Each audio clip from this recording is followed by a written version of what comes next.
Dandy শব্দটা শুনলে আমাদের চোখে হয়তো খুব স্টাইলিশ দামি পোশাক পরা কোনো পুরুষের ছবি ভেসে ওঠে, তাই না? কিন্তু ড্যান্ডি চরিত্রটা আসলে এর চেয়ে অনেক বেশি গভীর আর ইন্টারেস্টিং। এটা এমন একটা সামাজিক আর্কিটাইপ যা নিয়ে প্রায় ভুল বোঝাবুঝি হয়। তো চলুন আজ এই ব্যাপারটা একটু ভেঙে দেখা যাক। এই কথাটা কিন্তু আমাদের সবার জন্যই কম বেশি সত্যি, তাই না? মানে সমাজ আমাদের জন্য যে কিছু নির্দিষ্ট রোল ঠিক করে দেয়, তার মধ্যে থাকতে থাকতে অনেক সময় দম বন্ধ লাগে। আর ঠিক এই কারণেই বোধহয় আমরা এমন মানুষদের দিকে সহজে আকৃষ্ট হই, যারা এই সব নিয়ম ভাঙে, যারা নিজেদের কোনো একটা নির্দিষ্ট বাক্সে আটকে রাখে না। তাহলে এই ড্যান্ডি জিনিসটা আসলে কি? দেখুন, ব্যাপারটা শুধু দামি বা অদ্ভুত পোশাক পরা নয়, বরং এটা একটা অ্যাটিটিউড, একটা বিশেষ ধরনের উপস্থিতি। একজন ড্যান্ডি তার স্টাইল আর আচরণ দিয়ে পুরুষত্ব আর নারীত্বের যে গতানুগতিক ধারণা সেটাকেই চ্যালেঞ্জ জানায়। আর তাদের এই রহস্যময় তাই হয়ে ওঠে তাদের আকর্ষণের মূল কেন্দ্রবিন্দু। তো প্রশ্ন হলো, কারা এই ব্যক্তিত্বরা, আর কিভাবে তারা এই ক্ষমতাটা অর্জন করে? চলুন ইতিহাসের পাতা থেকেই বরং এই প্রশ্নের উত্তরটা খোঁজা যাক। এমন কিছু মানুষের গল্প শুনব যারা এই ড্যান্ডিবাদকে একটা শিল্পের পর্যায়ে নিয়ে গিয়েছিলেন। একটা মজার ব্যাপার হলো, ড্যান্ডিবাদ কিন্তু শুধু পুরুষদের মধ্যেই সীমাবদ্ধ না। এটা আসলে লিঙ্গের ঊর্ধ্বে, মানে নারী পুরুষ দুজনেই হতে পারে। চলুন এর দুটো একদম ভিন্ন রূপ দেখি। একদিকে আমরা দেখব রুডলফ ভ্যালেন্টিনোকে, যিনি তার নারীসুলভ সৌন্দর্য দিয়ে পুরুষদের সম্পর্কে মানুষের ধারণাই পাল্টে দিয়েছিলেন। আর অন্যদিকে আছেন লু অ্যান্ড্রেয়াস সালোমে, একজন নারী যিনি তার ধারালো বুদ্ধি দিয়ে সেই সময় সেরা চিন্তাবিদদের পর্যন্ত মাথা ঘুরিয়ে দিয়েছিলেন। আচ্ছা, প্রথমে রুডলফ ভ্যালেন্টিনোর গল্পটাই শোনা যাক। তিনি ছিলেন তাঁর সময়ের জন্য একেবারে নতুন ধরনের একজন পুরুষ আইকন। তিনি আসলে দেখিয়েছিলেন যে পুরুষ মানেই শুধু কঠোরতা নয়, সৌন্দর্য বা কমনীয়তাও কিন্তু পুরুষত্বেরই একটা দারুণ শক্তিশালী দিক হতে পারে। ভ্যালেন্টিনো দেখতে তো অসাধারণ ছিলেনই, মানে খুবই লাবণ্যময় আর সুদর্শন।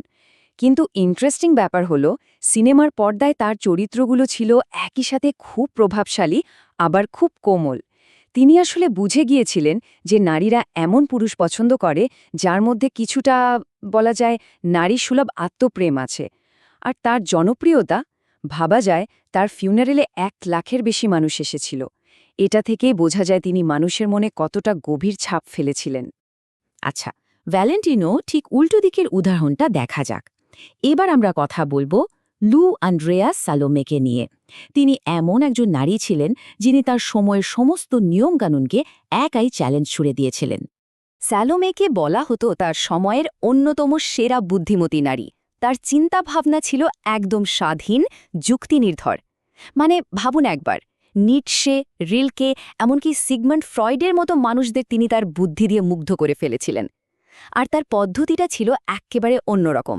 তিনি কিন্তু প্রেমের খেলায় সহজে ধরা দিতেন না, বরং একটা দূরত্ব বজায় রাখতেন। আর তার এই বুদ্ধিবৃত্তিক দূরত্বটাই পুরুষদের আরও বেশি করে তার দিকে টানত। তো প্রশ্ন হল, একজন ড্যান্ডি ঠিক কিভাবে এই রহস্যময় অরা বা ব্যক্তিত্বটা তৈরি করে? এর পেছনে কিন্তু কিছু নির্দিষ্ট কৌশল আছে। চলুন সেই প্লেবুকটা একবার খুলে দেখা যাক। প্রথমেই হল একটা সিগনেচার স্টাইল, এমন একটা স্টাইল যা শুধু তারই আর কারো নয়। 2 নম্বর, একটা উদাসীন ভাব, মানে সবকিছু এমনভাবে করা যেন এর জন্য কোনো চেষ্টাই করতে হয়নি, সবটাই খুব সহজ। 3 নম্বর হল নিজেকে একটু রহস্যময় রাখা, মানে সহজে নিজেকে পুরোপুরি বুঝতে না দেওয়া। আর সবশেষ 4 নম্বর পয়েন্টটা খুব গুরুত্বপূর্ণ। তারা কিন্তু কাজ বা টাকা পয়সার চেয়ে জীবনকে উপভোগ করা, সৌন্দর্য, এই জিনিসগুলোকে অনেক বেশি গুরুত্ব দেয়।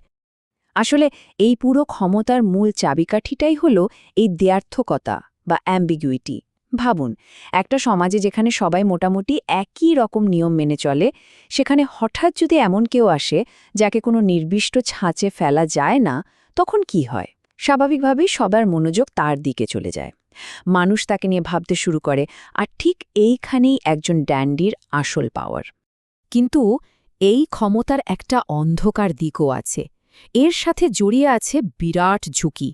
একজন ড্যান্ডির জগৎটা অনেকটা কাঁচের ঘরের মতো, খুব ভঙ্গুর। সামান্য আঘাতেই ভেঙে চুরমার হয়ে যেতে পারে। চলুন দেখি কিভাবে। এই যে এত ক্ষমতা, এত আকর্ষণ, এর জন্য মূল্যটা কি দিতে হয়? এই ক্ষমতার দামটা আসলে কি? দেখুন, সত্যি কথাটা হলো একজন ড্যান্ডির ক্ষমতা কিন্তু পুরোপুরি তার নিজের হাতে থাকে না। তার ক্ষমতাটা আসলে আসে অন্যের ধারণা থেকে, মানে দর্শকের চোখ থেকে। মানুষ যতক্ষণ তার ওই কিঞ্চিতভাবে তৈরি করা ইমেজটায় বিশ্বাস করছে, ততক্ষণই সে ক্ষমতাশালী। যেই মুহূর্তে ওই ধারণাটা ভেঙে গেল, ব্যাস, তার সব ক্ষমতাও শেষ। এর সবচেয়ে ক্লাসিক উদাহরণ হলেন বো ব্র্যামেল। তিনি ছিলেন ইতিহাসের অন্যতম বিখ্যাত একজন ড্যান্ডি। তার স্টাইল, তার বুদ্ধি, এমনকি প্রিন্সের সাথে তার বন্ধুত্ব সবকিছুই ছিল আলোচনার বিষয়। কিন্তু ছোট্ট একটা ভুল, একদিন তিনি সবার সামনে প্রিন্সকে অপমান করে বসেন। আর তার ফল, এক মুহূর্তে তার সব সামাজিক মর্যাদা, প্রতিপত্তি সব শেষ হয়ে যায়। তার জীবনের শেষটা হয়েছিল খুব করুণ, চরম দারিদ্র্য আর মানসিক অসুস্থতার মধ্যে দিয়ে। ব্র্যামেলের গল্পটা আমাদের একটা জিনিস খুব পরিষ্কার করে শিখিয়ে দেয়। একজন ড্যান্ডি অনেক নিয়ম ভাঙতে পারে, সমাজকে নিয়ে রসিকতা করতে পারে, অনেক ঔদ্ধত্য দেখিয়েও হয়তো পার পেয়ে যেতে পারে। কিন্তু সেই ঔদ্ধত্য যখন ব্যক্তিগত আক্রমণের পর্যায়ে চলে যায়, তখন তার পতন কেউ আটকাতে পারে না। এখানে একটা খুব সূক্ষ্ম লাইন আছে, আর সেটা পার করা মানেই কিন্তু সর্বনাশ। আর এইখানেই আজকের আলোচনাটা শেষ করতে চাই একটা প্রশ্ন রেখে। একটু ভাবুন তো, আজকের এই সোশ্যাল মিডিয়ার যুগে যেখানে আমরা সবাই ইনস্টাগ্রাম বা ফেসবুকে নিজেদের একটা নিখুঁত প্রোফাইল, একটা পার্সোনাল ব্র্যান্ড তৈরি করার চেষ্টায় আছি, সেখানে কি আমরা সবাই নিজেদের অজান্তেই একটু একটু করে এক একজন আধুনিক ড্যান্ডি হয়ে উঠছি না? ব্যাপারটা কিন্তু ভেবে দেখার মতো।